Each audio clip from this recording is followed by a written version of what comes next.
Aman bos, sudah Nah, kerekam. Jadi pertama-tama, Assalamualaikum warahmatullahi wabarakatuh. Waalaikumsalam warahmatullahi wabarakatuh. Ya, saya Muhammad Sidki Aulia dengan nomor NPM 112.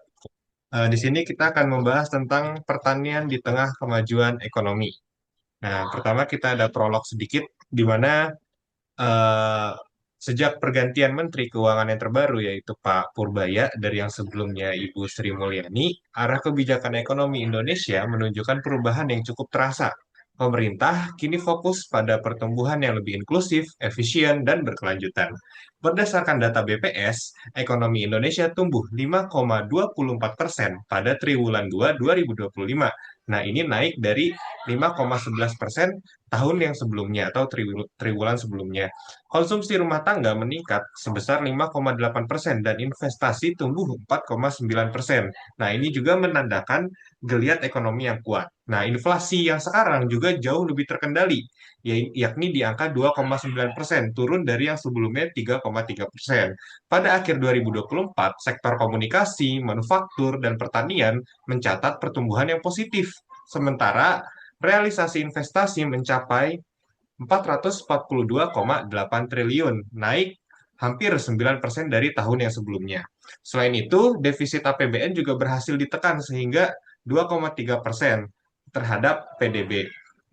Nah, ini juga menunjukkan pengelolaan fiskal yang lebih efisien. Nah, semua pencapaian yang tadi ini menggambarkan bahwa kebijakan ekonomi di bawah kementerian yang terbaru ini berhasil membawa angin segar bagi pertumbuhan ekonomi nasional. Jika kita melihat data melalui laporan IHSG atau indeks harga saham gabungan di Indonesia ini, kita bisa melihat pada era sekarang ini sudah tumbuh sejauh 8.257 rupiah dari yang sebelumnya pada masa jabatan Ibu Sri Mulyani ini masih di angka 7.000 hingga 8.000. Sekarang sudah tembus dari angka 8.000. Lalu bagaimana dengan nasib petani di era pertumbuhan ekonomi saat ini? Nah, jadi di tengah pertumbuhan ekonomi nasional yang menguat, kondisi petani turut menunjukkan perbaikan, meskipun tantangan struktural tentu masihlah ada. Peningkatan sektor pertanian bertumbuh sebesar 3,7% pada triwulan 2 2025, mencerminkan mulai pulihnya daya saing dan produktivitas petani.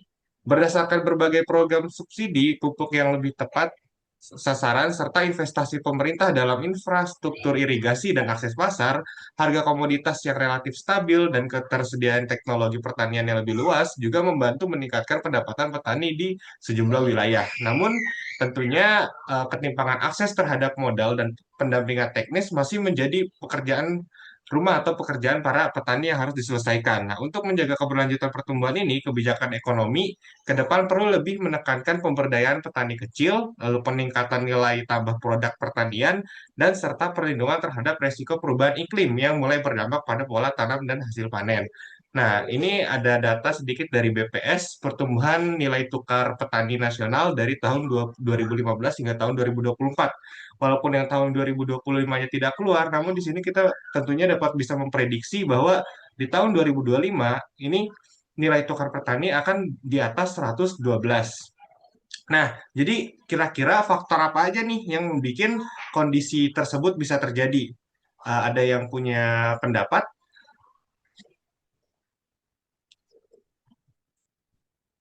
Baik, Mas. Di sini saya akan sedikit berpendapat. Jadi ada yang namanya pendapatan rata-rata yang apa ya, ada sisi positifnya baik maupun sisi negatifnya. Yang pertama itu dari sisi positif makro. PDB per kapita meningkat. Peningkatan PDB per kapita menunjukkan bahwa rata-rata kue ekonomi nasional semakin besar mendekati ambang batas negara berpendapatan tinggi. Nah, poin yang kedua itu ada pengurangan kemiskinan. Secara statistik, angka kemiskinan memang menurun. Nah, tapi di sini ada sisi negatifnya, tantangan bagi individu. Nah, poin pertama di sini ada kesenjangan pendapatan. Angka rata-rata seringkali menutupi kesenjangan yang lebar, inequality. Sebagian besar kekayaan dan peningkatan pendapatan terpusat pada kelompok atas, sementara kenaikan gaji real, gaji disesuaikan dengan inflasi bagi pekerja di sektor formal dan informal seringkali stagnan, Mas, atau tidak sebanding dengan kenaikan biaya hidup mereka. Nah, lalu di poin kedua ini ada middle income. yaitu jebakan pendapatan menengah, di mana di Indonesia menghadapi resiko terjebak di level pendapatan menengah. Untuk naik kelas dibutuhkan peningkatan produktivitas, inovasi, dan kualitas sumber daya manusia yang masif. Tanpa itu semua, pendapatan rata-rata individu akan sulit untuk melompat tinggi. Nah, lalu di sini ada poin ketiga, yaitu gaya hidup yang tinggi. Khususnya di daerah perkotaan, biaya kebutuhan pokok perumahan dan pendidikan melonjak, menggerus daya beli dan tabungan bahkan bagi mereka yang sudah berpenghasilan lumayan. Nah, jadi intinya angka pertumbuhan makro yang bagus seringkali menutupi kesenjangan pendapatan yang parah, di mana sebagian besar individu kesulitan keluar dari tekanan finansial karena kenaikan gaji mereka tidak bisa mengejar tingginya biaya hidup. Mungkin segitu Mas dari saya. Baik, mungkin itu faktor yang pertama ya. Kita mungkin yang lain ada faktor-faktor selanjutnya. Izin menambahkan, perkenalkan nama saya Wiatri Anwar dengan IPM 109. Saya akan membahas dari sektor gaya hidup masyarakat di Indonesia. Pertama, gaya hidup adalah salah satu pola tingkah laku sehari-hari yang dipilih dan dianut oleh seorang atau golongan manusia di dalam masyarakat. Ternyata literasi akan keuangan nasional mencapai 66,40% dan indeks likuasi keuangan menyentuh 80,51% pada tahun 2025. Ini menjadi indikasi bahwa masyarakat Indonesia telah mencapai titik tertinggi dalam bidang literasi keuangan. Namun, persentase ini tidak menuntut bahwa eh, literasi keuangan di Indonesia itu stabil dan baik. Adapun nilai budaya dan agama berperan besar dalam menuntut perilaku keuangan. Yang pertama, ada nilai budaya dalam keluarga. Biasanya ini menganut pada pengambilan keputusan seseorang dalam memilih gaya hidup. Yang kedua, ada agama. Dalam agama, biasanya seseorang dalam agama biasanya seseorang akan eh, menganut kepercayaan mereka sesuai dengan apa yang agamanya percaya. Biasanya dalam Islam ada sistem haram dan halal dalam eh, berhutang. Yang ketiga ada pengendalian emosi, di mana seseorang itu memiliki keinginan atau cenderung ingin dilihat lebih baik daripada orang lain. Ini berperan menjadi salah satu indikasi bahwa orang atau manusia memiliki emosi yang tidak stabil. Stratifikasi pendapatan, saya mengelompokkan dalam tiga kelompok. Yang pertama, kelompok rendah, pengangguran sangat ketat, berfokus pada survival ekonomi atau pengeluaran mereka terfokus pada pemenuhan kebutuhan dasar saja. Yang kedua, pada kelompok menengah, yang di mana anggaran berorientasi pada substansi dan status pengeluaran didominasi oleh upaya peningkatan kualitas hidup, misalnya pendidikan anak, gadget baru, dan rekreasi dan konsumsi mencolok. Anggaran ini rentan terhadap spending karena tekanan sosial dan kemudahan digital. Yang ketiga ada pengeluaran fokus pada pelestarian modal dan pertumbuhan aset, aset seperti properti dan investasi kompleks. Menggunakan utang secara strategis sebagai leverage produktif, di mana mereka tidak menggunakan utang sebagai biaya konsumtif. Adapun hubungan gaya hidup dengan sektor pertanian,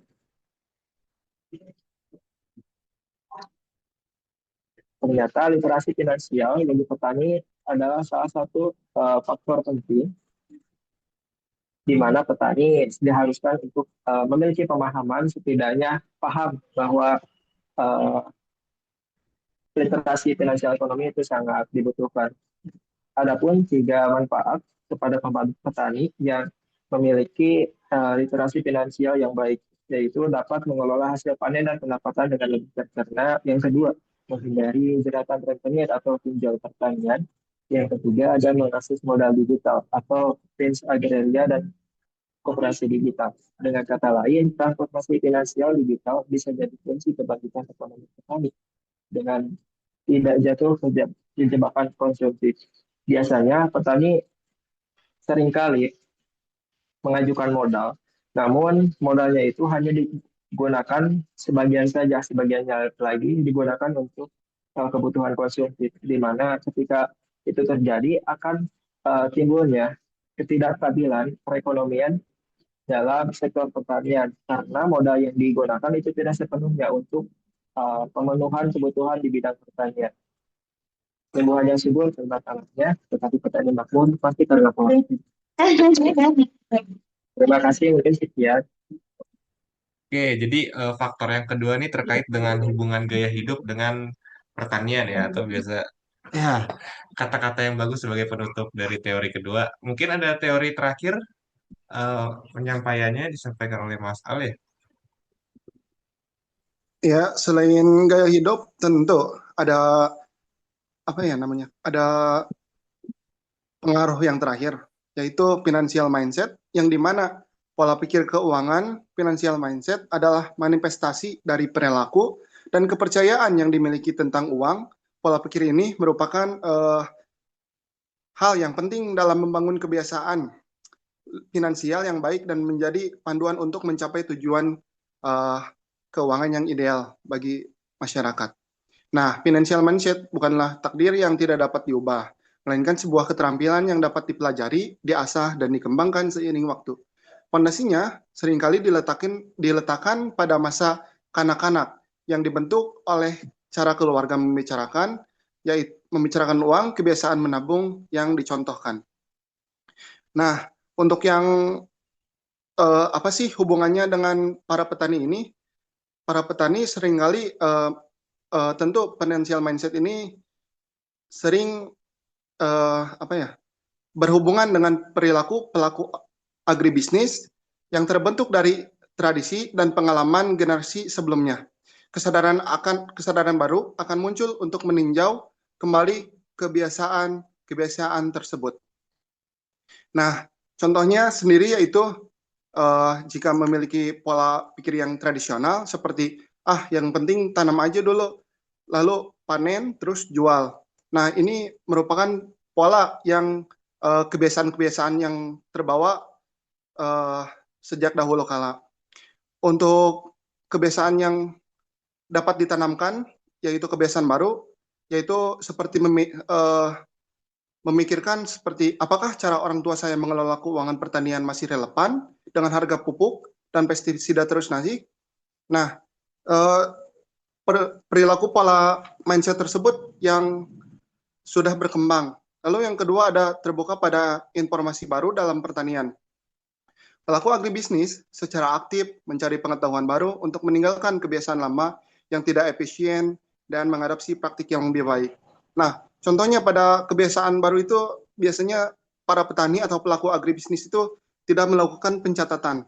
Nah, untuk kebiasaan yang baru mungkin bisa melalui mulai menggunakan buku catatan sederhana atau aplikasi dari ponsel untuk mencatat semua biaya yang uh, biaya produksi seperti bibit, pupuk, tenaga kerja, dan pendapatan penjualan. Nah, dari sini juga mereka bisa mulai menghitung harga pokok produksi atau HPP dan menentukan target harga jual untuk minimal mendapatkan keuntungan.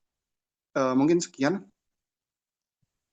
Oke, baik. Terima kasih kepada Mas Al di pemateri terakhir tentang financial mindset. Oke, jadi di sini saya bisa menyimpulkan ya dengan tadi adanya pertumbuhan ekonomi yang pesat pada tahun ini itu selain didukung oleh sektor manufaktur, salah satu sektor penyumbang terbesarnya adalah sektor pertanian. Nah, mungkin ini juga ada beberapa faktor atau tiga faktor utama nih dari pencapaian rata-rata atau pendapatan rata-rata. Lalu ada gaya hidup atau ya gaya hidup petani dan yang terakhir ada financial mindset petani atau financial mindset masyarakat di Indonesia. Ya mungkin sebagai penutup sekian dari kelompok kami yang beranggotakan 4 orang. Yang pertama ada saya Muhammad Sidki Aulia, lalu ada Muldan Buana, lalu ada Wian Syafti Anwar, dan terakhir ada Muhammad Abdullah Al-Ghifari.